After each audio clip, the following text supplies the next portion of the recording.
Greetings, members one and all of the Salivation Nation. How would you like to crack open your wall only to find this? Let's explore!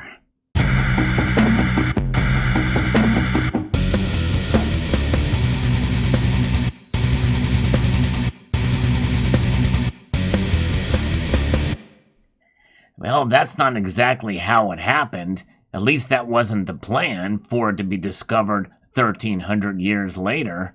No, the plan was for the original owner to find these gold coins again.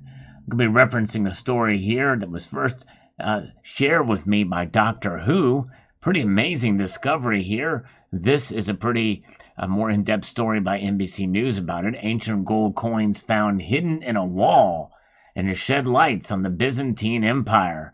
In other words, the Eastern Roman Empire. Israeli archaeologists have hailed the discovery as a rare glimpse into a time of a violent conquest. And it's amazing how gold, especially gold coins like this, which survive long periods of time without any damage or any reaction to the elements, have survived and can also help to really rewrite history or give us a better understanding of it.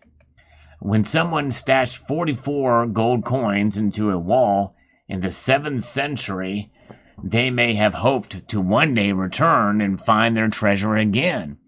Instead, almost 1,400 years on, the coins have been found by Israeli archaeologists who hailed the discovery as a rare glimpse into an ancient past at a tense time of violent conquest. The Israeli Antiquities Authority said Monday that it found the hoard in Banias, once known as Penias, an important spiritual site to successive cultures through history. The pure gold coins, weighing about 170 grams, that's about 6 ounces, featured the effigies of Emperors Phocas, which is 602 to 610 AD, and Heraclius, which is from 610 to 644 AD, leading experts to believe that they were hidden during the Muslim conquest of the area around 635. Yes, indeed. The discovery reflects a specific moment in time when we can imagine the owner concealing his fortune in the threat of war, hoping to return one day to retrieve his property. Yoav Leir, the director of the excavation, said in a statement, "In retrospect, we know that he was less fortunate." Yes, indeed. The coins also reveal new details about the economy of the last 40 years of Byzantine rule in the area. This is pretty amazing. We've been finding out more and more about that history during the time. And that's what some of these discoveries are when you see found precious metal treasure. And these are the kind of stories I like to cover on this channel. So if you enjoy it, I hope you will press the like button, and also encourage you to check out the playlist from which this video will be added. The coins reveal new details about this economy. They also tell us a little bit about the individual, perhaps. The Byzantine Empire, centered on what is now Istanbul, was a continuation of the Roman Empire after its collapse in the west, following the sack of Rome by barbarian tribes in 410 AD. And realistically, it probably should be called the Eastern Roman Empire.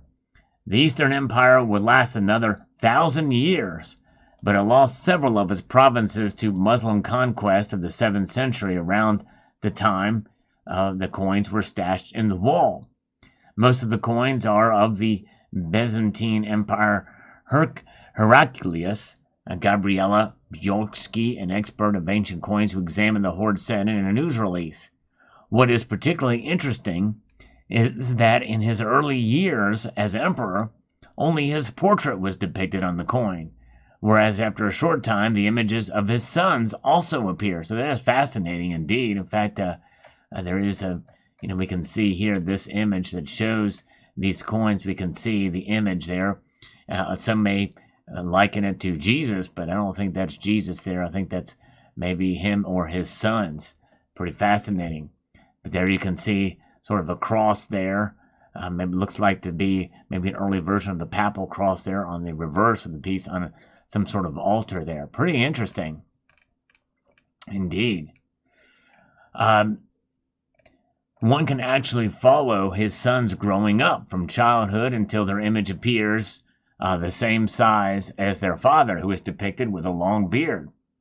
Remnants of pottery, kilns, buildings, water channels, and other coins were also found there. Now in a national park, Benias also played an important spiritual role for several cultures. First, a Canaanite shrine to the god Baal. It was renamed in the Hellenistic era after Pan, the half-man, half-goat god of shepherds and fertility. The site grew to its peak in the early Roman era under Herod and his son Philip II, who renamed it Caesarea in honor of the Roman Empress Caesar Augustus.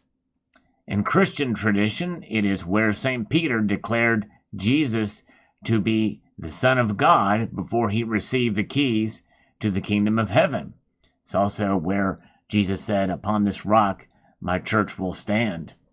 Benias is in the area known as the Golan Heights, which Israel captured from Syria in the Six-Day War of 1967 and annexed later, promoting settlements and a thriving tourism industry. Former President Donald Trump recognized Israel's sovereignty over the area in 2019, prompting strong protests from Damascus, but the rest of the international community regards their territory as Israeli occupied. So we can see there, but amazing, the coins are that old. Fascinating indeed. The Benias excavation was funded by the Israeli Electric Corporation, which is working to connect the nearby Druze holy site of Nabi Qadir to the national electricity grid. The discovery is being hailed as important as uncovering the year of a church that archaeologists claim was the birthplace of St. Peter. The gold coin hoard is on par with the Byzantine church, possibly the Church of St. Peter, and was recently discovered. Araya Shirky, director of the National Parks Authority, said in a news release. The find includes the remains of a mosaic floor and a stone engraved with many crosses, indicating that Benias became a Christian pilgrim site. So it helps also maybe help us understand our faith and history of the Christian faith throughout that area after the Bible was written. But fascinating indeed. Look at that. Pretty cool to see all of these coins here. You can even tell just by looking at them from this vantage point, as well as seeing here that they're pretty thin. A lot of those coins were at that time, and this one is the bearded ruler there, Hercules. It's fascinating indeed, but there it is. So this is a tale here of these almost 6 ounces of gold, and it just goes to show you that if gold retains its value through the course of time, 6 ounces of gold really is fairly attainable by most of us here in this community. If we put our mind to it, we can accumulate 6 ounces of gold, and that was a treasure that he hid. He was stacking away these many grams of gold, and that's exactly what happened here, hoping to rediscover it.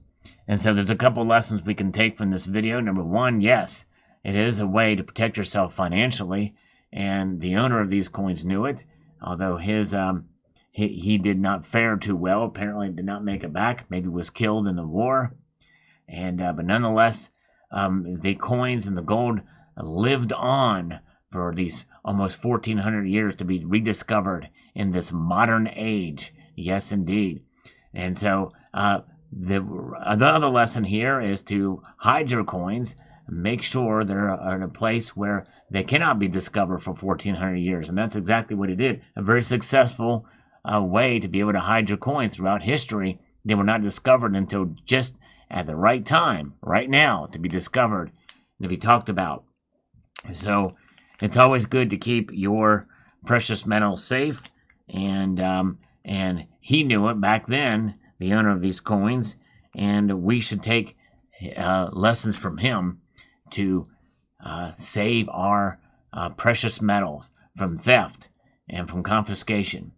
There you have it. Let me know what your thoughts are in the comment section below. Would like to extend a multitude of gratitude to y'all for taking the time to watch, and encourage you to please rate, share, comment, and subscribe.